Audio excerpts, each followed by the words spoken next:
Les doy la bienvenida a un capítulo más de esta conmovedora, emocionante serie de refugiados e inmigrantes.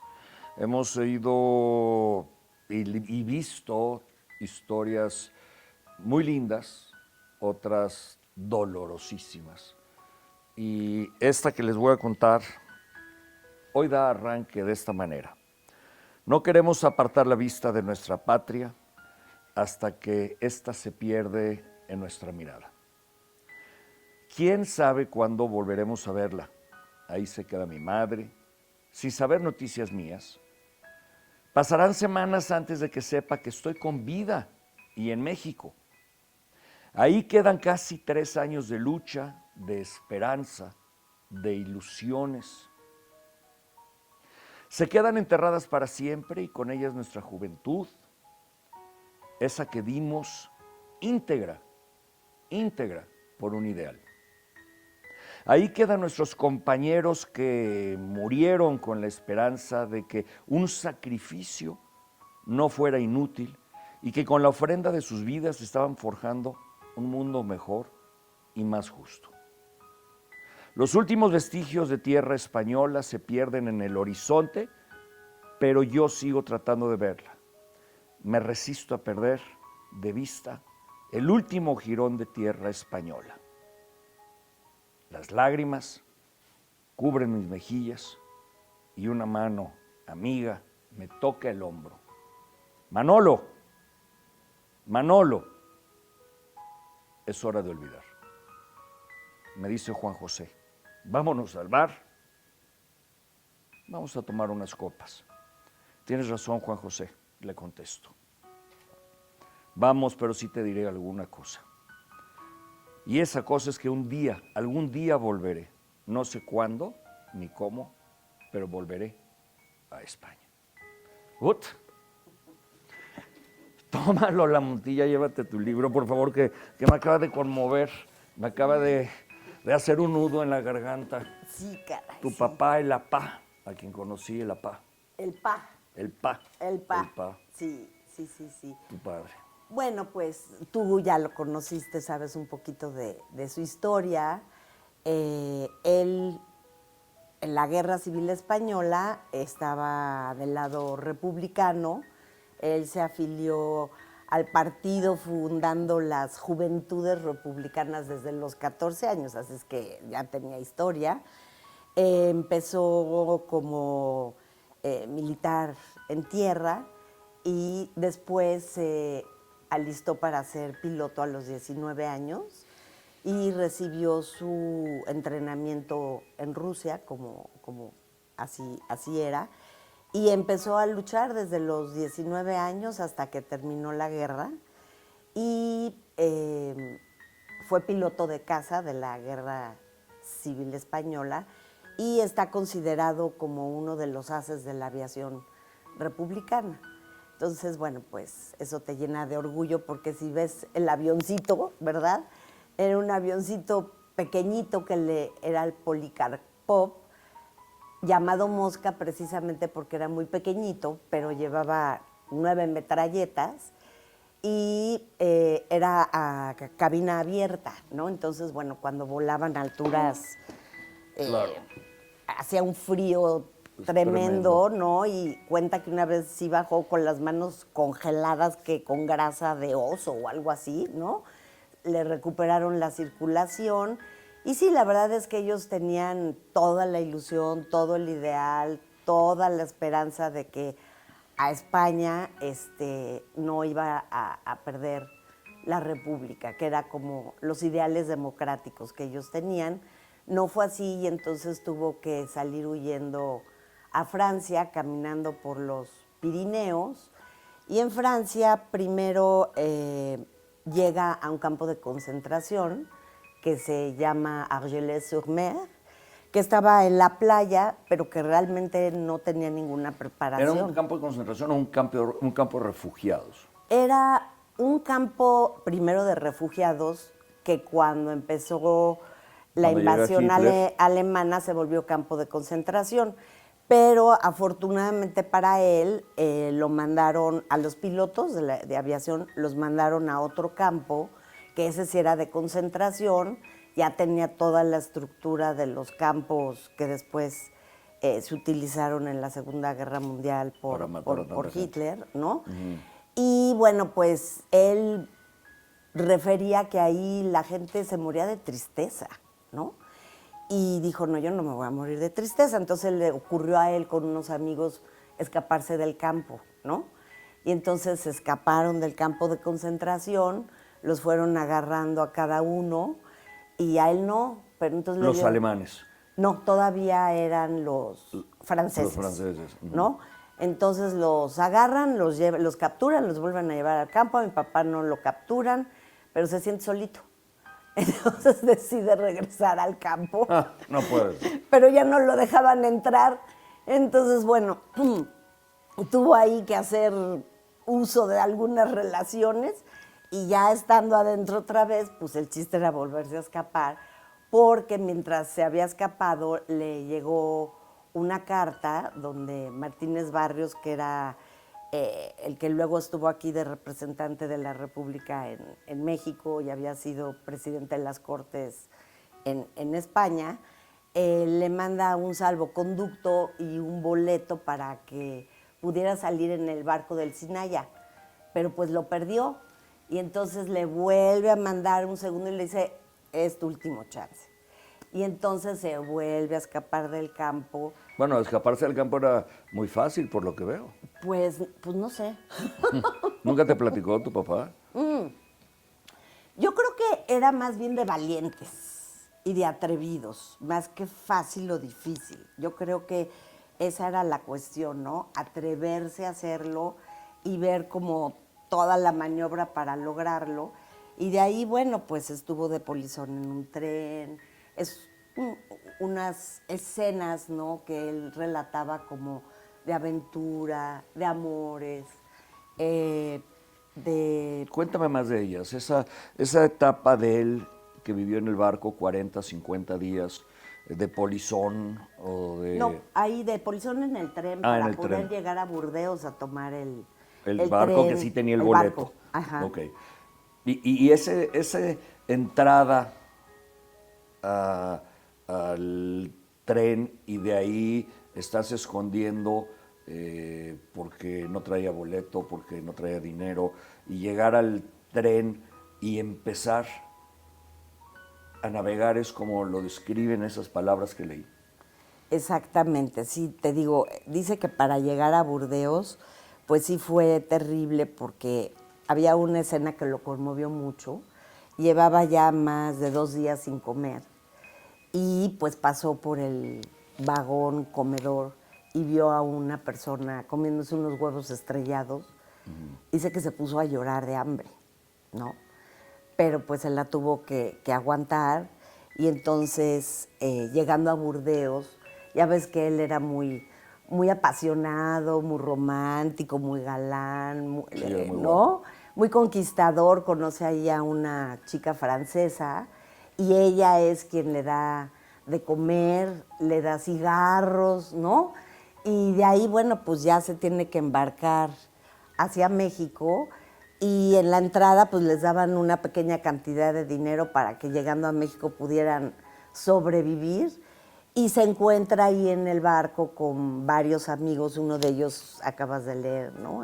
Juan José Vilatela, pero dicen que había muchísima gente en el barco, hacía muchísimo calor en el día y entonces ellos decidieron invertir su ciclo de sueño y poder salir a cubierta durante las noches, ver las estrellas, conversar. Qué interesante. Se gastaron obviamente todo su dinero en copas en el barco. en botellas de vino, ¿no? Platicar, que empezaron a hacer como planes de qué harían cuando llegaran a México y sí tenían la idea de seguir luchando como pilotos de caza. Primero en la guerra de China, ¿no?, que no los aceptaron porque la condición era que ellos pudieran volar con la bandera republicana. Y luego, llegando a México, en la Embajada de Canadá solicitaban pilotos ya para la Segunda Guerra Mundial, pero ellos querían volar con la misma condición. Les decían, no, pues tienen que volar con la bandera del gobierno que los contrate, ¿no? Entonces, bueno, pues así llega mi papá a México, a Veracruz. ¿Qué año estamos hablando? 1939. Justo comienzo de la Primera Guerra. Exactamente. De la Segunda Guerra. La Segunda Guerra. Y él contaba que llegó con su traje de campo de concentración puesto y con su traje de piloto bajo el brazo y punto, se acabó, ¿no? Y una escena muy conmovedora que él lloraba cuando la platicaba es que pues llegó a Veracruz, llegó a donde estaban los arcos, ¿no? Y caminaba y de repente unas personas le dijeron, señor, usted viene de España, viene de la guerra civil, ¿es usted republicano? Sí, por favor, siéntese con nosotros a tomar una cerveza y unos camarones mexicanos, que son buenísimos. Y él les dijo, pero no puedo porque yo no tengo dinero para pagar. No, usted no tiene que pagar nada. Es usted ahora bienvenido a México, ¿no? Y lo platicaba y lloraba y dice que ahí fue como ese primer recibimiento de un país, ¿no? Que de verdad los acogió con cariño, que los acogió pues dándole las oportunidades de poder salir adelante, porque no fue fácil. Mi papá agarra, pues creo que le prestaron dinero para agarrar el autobús, ¿no? Y poderse venir a México, ir a donde estaban las oficinas de los refugiados que estaban recibiendo, que les daban pues hospedaje en ciertas casas de huéspedes, ¿no? Y de ahí entonces empezó con 1000 trabajos pues chistosos, jocosos, ¿no? Se dedicó a pegar, por ejemplo, cartelones de circo o de teatro en las paredes. En las paredes con engrudo. Con engrudo, ya sabes, con su cepillito. Después fue espía de una cervecería. ¿Cómo? ¿Cómo eres? O sea, ya sabes, espionaje industrial. ¿Cómo era la fórmula? Entonces él se iba con otro espía de otra cervecería a ver quién sacaba el secreto a quién, pero creo que él siempre acababa un poco tomado y siempre soltaba los secretos y lo corrieron. Tu papá era un personaje. Lola Montilla es una magnífica psicóloga, muy amiga mía, muy amiga de mi hermana, toda la familia. Hemos estado cercanos a lo largo de 30 años y siempre me contaba de la historia del PA. Conocí al PA y que era un galanazo. Y ahora que empezamos esta serie, que comparto con ustedes, que no tiene ningún fin de lucro más que dejar para siempre las memorias de aquellos que vinieron con una mano por delante y una mano por detrás y que abrieron camino para las nuevas generaciones, todos los que venimos de refugiados o de inmigrantes, que es la mitad de México.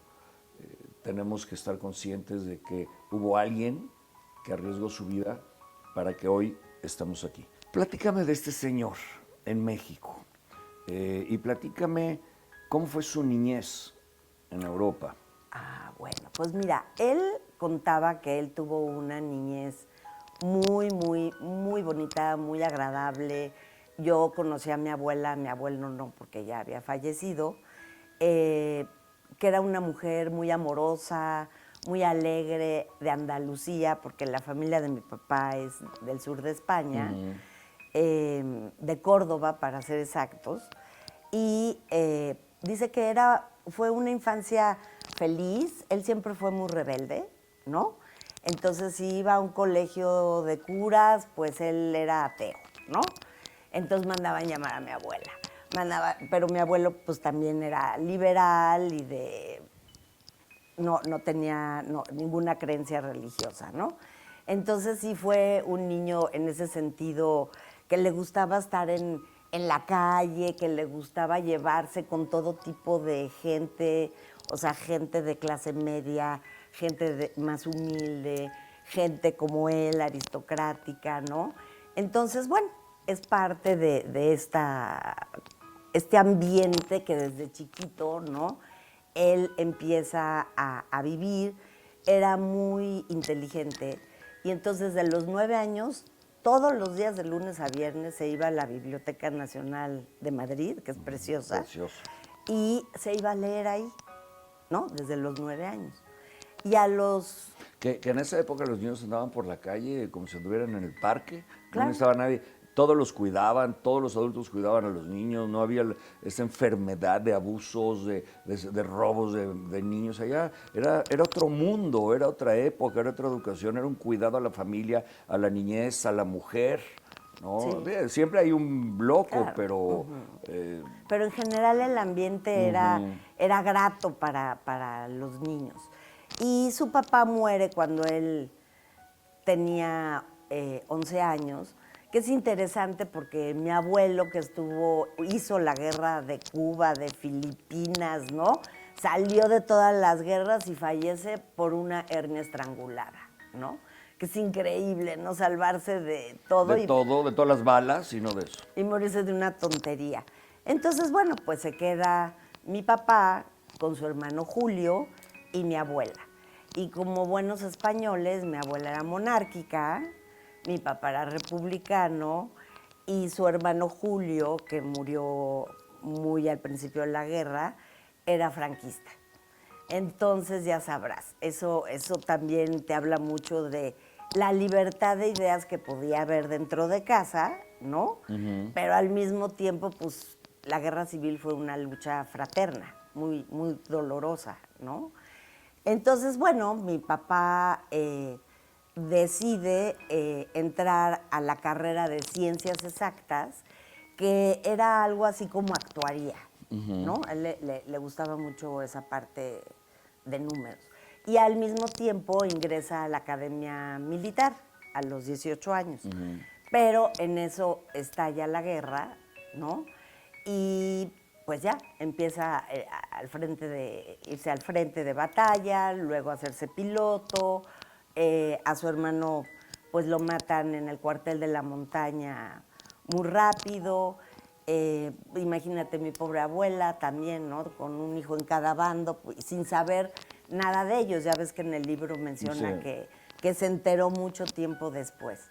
Entonces, la verdad es que era muy jovencito, ¿no? Era muy jovencito y pues sí sabemos que también a esa edad los ideales son Claro. más apasionados, Jovencito ¿no? y astuto, además. Astuto. Porque se movía, sabía moverse de un lado al otro, sabía meterse y salir a flote. Sí, sí, sí. Y así pasó en México, ¿no? Su último trabajo jocoso fue que vendía ropa interior de puerta en puerta, de casas, ¿no? ¿De hombre o de mujer? De mujer. Ah. Y como era guapo, le compraban mucho. Pues sí, era muy guapo tu papá. Y además era muy buen vendedor. Entonces resulta que sale una convocatoria de los laboratorios médicos farmacéuticos en México y él y sus amigos, era una convocatoria para representantes médicos, tanto en la ciudad como por toda la República. Y entonces, bueno, todos se presentan, hacen el examen, hacen las entrevistas, los aceptan a todos en diferentes laboratorios. Mi papá trabaja para Laboratorios Winthrop, Sidney Ross, que tenía aquí su filial en México, los que hacían Mejoral y Resindal, esos. Y pues empieza de visitador médico. Estaba pues recién casado prácticamente. Visitador médico es llevarle las medicinas a los consultorios de los doctores en los distintos hospitales para que recomienden la medicina como un beneficio para la salud, ¿no? Exactamente. Entonces, bueno, pero como él tenía que viajar mucho por toda la República, ahí nace mi primera hermana, María Jesús, que ahora vive en España. Y bueno, pues mira, sabemos que las personas que vienen de la guerra, pues la verdad es que al principio no están muy bien, ¿no? Son inestables emocionalmente, tienen que buscarse la vida y pues mi papá igual estaba 3 meses dando vueltas por la República hasta que finalmente deciden divorciarse Y curiosamente mi papá relataba algo que siempre me pareció interesante, y es que por 2 años tuvo un sueño repetitivo, que hoy sabemos que es un sueño traumático, donde él iba volando en su avión, ametrallaban su avión, salía con su paracaídas, ¿no? Y cuando iba a llegar a tierra enemiga, también ametrallaban su paracaídas y se despertaba, ¿no? Y dice que todos los días tuvo su sueño por 2 años. ¿Y tú como Hasta... psicóloga qué interpretaste? Entonces sabemos hoy en día que esos son sueños traumáticos que se repiten porque la mente necesita ir elaborando poco a poquito ese evento traumático, y cuando se resuelve, se deja de soñar. Es interesante. ¿Y cómo lo resolvió? Pues dándose cuenta que ya estaba en otro país, que estaba a salvo, que nadie lo perseguía ni por sus ideas ni por su persona, porque él en España tenía 3 penas de muerte y una condena a cadena perpetua, pues por ser militar de aviación del lado contrario, al franquismo. Claro, ¿no? claro, la República. Y entonces él hasta 1949 lo indultaron. Y entonces ya pudo ir a España, pero tiempo después, hasta que tuvo su pasaporte mexicano, porque no se quería arriesgar que llegando allá lo agarraran, ¿no? Entonces, bueno, cuando él ya finalmente entiende y siente que está a salvo, ¿no? Elabora esa parte y lo deja de soñar. Pero él me comentaba que de su primer matrimonio a su segundo matrimonio, que ya fue con mi mamá, pasaron 15 años, y que realmente él necesitó esos 15 años para asentarse, para integrarse, para asimilarse, porque además él seguía haciendo política en la clandestinidad desde México con otro grupo de colegas muy interesantes, muy inteligentes. Fundaron el Centro Republicano, se fundó el Ateneo Español de México. Español, que era importantísimo. ¿No? Entonces, bueno, ahí se reunían y ahí pues fraguaban de qué manera podía regresar la democracia a España, ¿no? Él estaba haciendo la labor de la resistencia franquista, como lo hicieron los franceses o los polacos en la resistencia de esos países ante la guerra y ante la invasión de Hitler. Él estaba haciendo la resistencia para poder pasar información, para poder ayudar a lo mejor a la caída del régimen de entonces el general Franco. Así es. Entonces sí iba la policía a la casa, ¿no? Para mí no era un ambiente de niña. Yo, sin saber, sabía que algo no estaba bien y que estábamos en peligro, ¿no? Hasta que mi mamá le dice a mi papá, ¿sabes qué? Nos regresamos a México porque esto está muy delicado y ya nos salvamos de la guerra y yo no quiero volverme a poner en riesgo con mi hija, ¿no? Y sí, y así fue, nos regresamos a México. Y la verdad es que, bueno, él aquí siguió, luego mi mamá también entró con él en toda esta parte de la lucha. Y bueno, pues mira, él con otros españoles pusieron después también un laboratorio farmacéutico pionero que fue muy exitoso durante varios años hasta la devaluación de Echeverría, que tuvieron ahí ya ciertos problemas, lo tuvieron que vender, pero se dedicó también a la hotelería.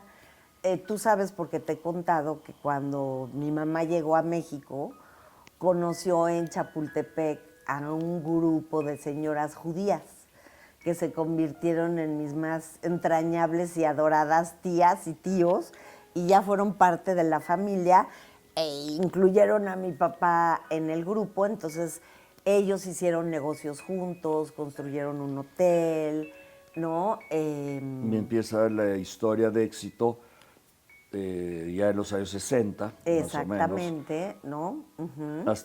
¿En qué año falleció tu padre? Mi papá murió en el 2007. Ajá. Y sí fue un hombre exitoso económicamente, exitoso en seguir luchando. De llegar para comer un pan, que eso está cañón. Sí, nada. No, y luego cuando empezó a ganar algo de dinero, le mandaba dinero a su hermano, le mandaba dinero a su mamá, ayudaba también a los hermanos de mi mamá que se habían quedado allá. Entonces sí tenían ese sentido de familia y de ayudar. ¿Y con qué podemos concluir? ¿Con qué es historia, triste o alegre? ¿Con qué te gustaría cerrar hoy este capítulo más de refugiados e inmigrantes que quieres que quede en el recuerdo para las próximas y tus próximas generaciones? Mira, ser hija de papás de guerra no es fácil, ¿no? Tú sabes, estas herencias transgeneracionales también de dolor, de tristeza, de miedos, pero nos dejaron un legado muy, muy, muy valioso, que fue luchar por la libertad siempre, por la justicia, por un mundo mejor, por un bienestar universal, la empatía, la solidaridad a los que tienen menos, ¿no? Y al que necesita. Y el que necesita, y por la honradez, por el trabajo, por la educación. Para mí esos ideales, yo y mis hijos los hemos introyectado, y no solo introyectado, sino llevado a cabo en la vida. Y cuando él falleció, un poquito antes de que muriera, pues él y yo podíamos conversar de todo. Y me decía, hija, ya me voy a morir. Sí, ¿para qué quieres que hagamos el día que tú mueras, no? Me decía, no me vayas a hacer misas, por favor, ¿no? No, no te preocupes, misas no te voy a hacer, pero algo te tengo que hacer. Le dije, ¿te gustaría que te hiciera un cóctel con tus amigos? Ah, eso me gusta. Y aquí hicimos un cóctel de despedida y de homenaje a su vida, con vino, tortilla de patatas, jamón serrano, su música. Y hubo un ratito en donde se dieron palabras de admiración y alegría hacia él. Me conmueve. Y realmente, cuando la gente se iba, me decía que cuando los había invitado, se habían quedado un poco como, ¿cómo que un cóctel? Si se acaba de morir, ¿no? Y cuando se fueron me decían, ojalá que el día que yo me muera, me hagan algo igual. Lola, te quiero mucho. Ay. Gracias por esta historia. Gracias a ti Gracias por esta historia. permitirme compartirla. Muchas gracias. Y con esto acaba la historia de hoy del Pa Montilla.